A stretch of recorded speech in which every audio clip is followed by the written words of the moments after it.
So I want to talk to you about Bitcoin because I also was skeptical about Bitcoin. I remember I did like basically a documentary series about Bitcoin in 2018. I interviewed like all these experts. It took me 3 months to put out the project. And then what did I do? I didn't invest in Bitcoin after all of that. And I am kicking myself now because I would have been so rich had I just done that in 2018 when I was doing all this research about it. But I was always skeptical about Bitcoin too. But I just don't understand really like logically how it's actually that much different than gold, right? Gold is a finite resource. Bitcoin has a 21 million cap, right? There's only 21 million Bitcoin out there. They both don't really have that much utility. So how are they much different? Well, first of all, there's a big difference between gold and Bitcoin. But Bitcoin was modeled after gold in that they tried to replicate in Bitcoin some of the properties that made gold better money than salt or cattle or other things that have been used as money over the centuries.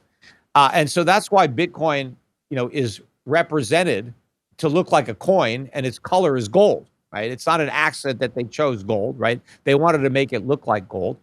The way you create a Bitcoin is you mine it. Well, there's no mining. There's no picks and shovels. Why do they call it mining? Well, because you mine gold. But the way you create a Bitcoin is you solve a mathematical equation, right? So that's not, doing math problems isn't mining. So they try to kind of counterfeit the properties of gold. They made it divisible. Yes, Bitcoin is scarce. There's 21 million Bitcoin, but there's 2.1 quadrillion Satoshis. That's the smallest unit. So 2.1 quadrillion is a pretty big number, right? So there's plenty of Satoshis to go around, right? Everybody can have several 100,000 of those things. So it's not like it's scarce in that sense because you can divide it. You can't divide gold into that, smaller particles because they'd blow away. You wouldn't have any idea where they were. And you need a certain amount of gold. Like I showed you my gold watch. I'm sure you have a lot of gold jewelry. That is utility, right? Gold is the most useful metal on the periodic table. There's more you can do with gold than any other metal. The reason we don't use gold more is because it's too expensive, because it's so valuable. But for certain things, gold is used because there's gold in every cell phone. Gold is a very useful metal in industry, in electronics, in medicine, in dentistry, in aerospace. They're constantly coming up with new uses for gold because there are things that you can do with gold that you can't do with any other metal.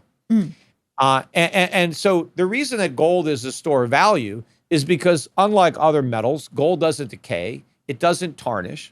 If you find a wrecked ship that went down in the Caribbean 500 years ago, if you could find that shipwreck, if there was some gold, it's still there. It looks exactly the way it looked with the day it sunk. Everything else is gone, but the gold is still there, and it's just as beautiful as it was, 500 years ago when the ship sunk. So if you have gold and you don't use it, to make a product, if I just hold a gold bar, a gold coin, in 1,000 years, somebody can take that gold coin and do whatever they want with it. They can melt it back down, and they can use it for whatever they want. So when you own gold, you are storing all of the things that you can do with gold in the future. If I tried to do that with anything else in 1,000 years, it might not be there anymore. It's gone. It's disintegrated, decayed.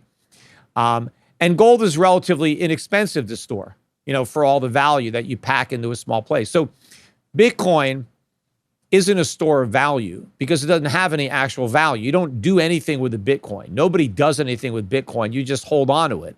You can trade it, right? But that doesn't mean it has any intrinsic value. You just buy it and selling it.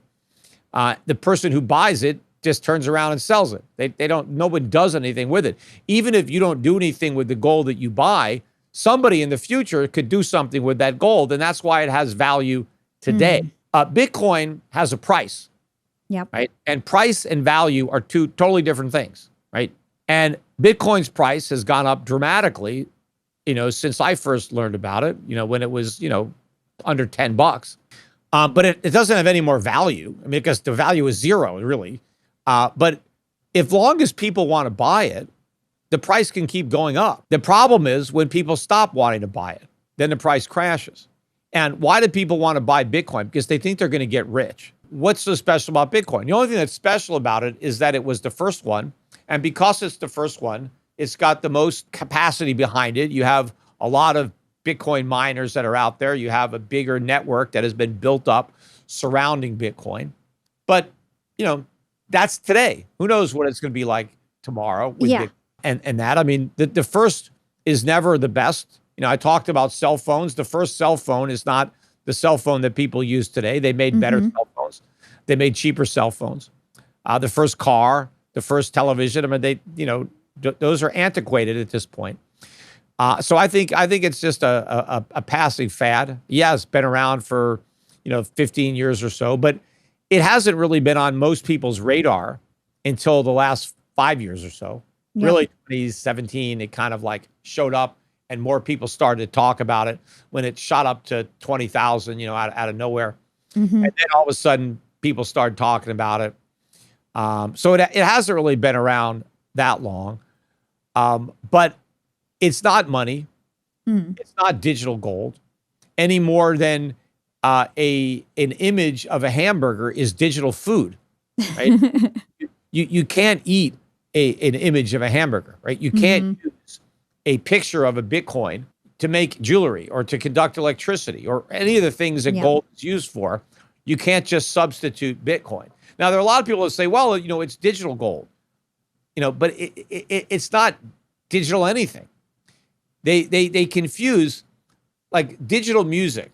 Yeah. I don't need a record, right? Like a or even a cassette tape or a disc anymore to listen to music, right? I don't need to buy a physical object. I can listen to music digitally, and that's fine because it's the same experience, right? Yep. I can dance to digital music. I can sing along to it. I can tap my foot to it. So I don't need the physical record, right? And a phonograph or, whatever, to do it. But it's not the same thing with food, and it's not the same thing with gold. Gold's an actual metal. I can't just substitute an image of gold like I can substitute digital music for a record or even a book. I can have a digital book that I can read. So I don't need a physical book. I can just read the words on a computer. But I can't do that with gold. So it doesn't work. Just because it works for some things. People want to say, oh, you have analog gold and Bitcoin is digital gold. No, Bitcoin is nothing. It's digital fool's gold. It's not actual gold. But initially, if you go back and read the white paper from Bitcoin, it was supposed to be money, a peer-to-peer monetary system that people would use in transactions to purchase goods and services. But it doesn't actually work for that because it's so slow and so expensive and it's volatile. So nobody uses it for the purpose it was created. Now, early on, it was used to some extent. They just let Albright, out of jail, and he did the Silk Road. And in the early days of Bitcoin, you did have people using Bitcoin to buy things that were illegal. And it didn't matter that the price was very volatile because, whenever you're laundering money, I mean, you're always going to lose a bunch, right? And so if you lose 20%, in the VIG because the guy that laundered your money charged you 20 points to clean it up, that was okay. So people didn't mind if they were, drug dealers were selling drugs for Bitcoin. If the Bitcoin went down 20 or 30%, it's okay. I still got 70% left, which is, pretty good. But nobody really used it for legal, ordinary transactions. There was no reason to do that. But now nobody does that. They just hold it, and all they do is trade it. And now you have ETFs that own it, and some companies have been going into debt to buy it, like Michael Saylor. I mean, that's one of the reasons that the price has not collapsed. Is you got these big companies. Michael Saylor is borrowing $1 billion a week to buy Bitcoin. Yeah. Does that Bitcoin generate any real income? No, it doesn't generate anything. He's just propping up the price by going into debt to buy more of it.